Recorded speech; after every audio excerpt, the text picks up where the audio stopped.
Bengal civil YouTube চ্যানেলের পক্ষ থেকে আপনাদের জন্য রইল প্রীতি শুভেচ্ছা এবং উষ্ণ অভিনন্দন।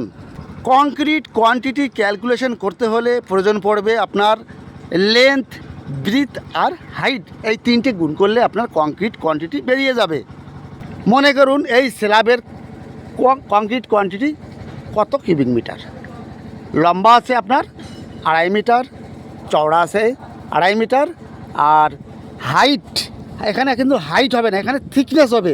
স্ল্যাবের ক্ষেত্রে থিকনেস ব্যবহৃত হবে, ইন্টু থিকনেস আছে 100 mm। এই তিনটি গুণ করলে কংক্রিট কতটা বেরিয়ে যাচ্ছে।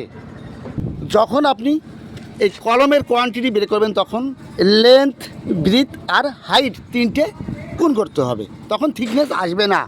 এবার ফুটিংয়ের ক্ষেত্রে তাহলে লেন্থ, ব্রিথ আর ডিপথ আসবে, সেখানে কিন্তু থিকনেস আর হাইট আসবে না।